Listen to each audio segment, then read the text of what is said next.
हाम्रा आवाजहरू सुनेर नसुनेको जस्तै गरिरहेको छ। यो सरकारलाई 2028 सालमा बनेको शिक्षा ऐन खारेज गरेर नयाँ शिक्षा ऐन लागू गर, जारी गर भनेर हामी सडकमा तातिरहेका छौँ। हामीले आवाज गुन्जाइरहेका छौँ।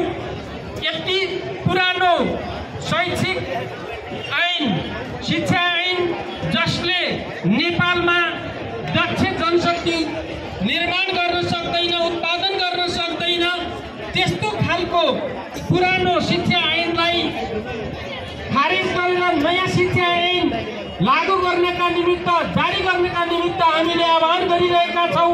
हामीले 2065 सालमा नयाँ शिक्षा ऐन लागू गर्नका लागि, नयाँ शिक्षा ऐन जारी गर्नका लागि आन्दोलन गऱ्यौँ।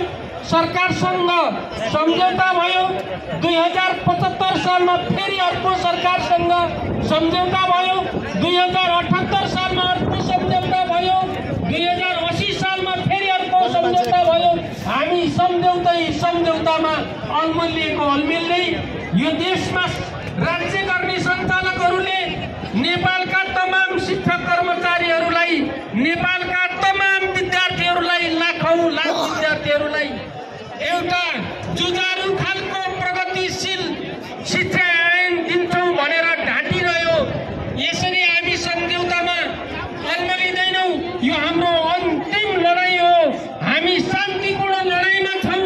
हामीले कुनै पनि अभद्र व्यवहार गर्दैनौँ। तर यस सरकारलाई जसरी पनि घोडा टेकाउँछौँ। हामीले नयाँ शिक्षा ऐन लागू गरेर, जारी गरेर नयाँ शिक्षा ऐन लिएर मात्रै हामी आफ्नो गन्तव्यमा जान्छौँ।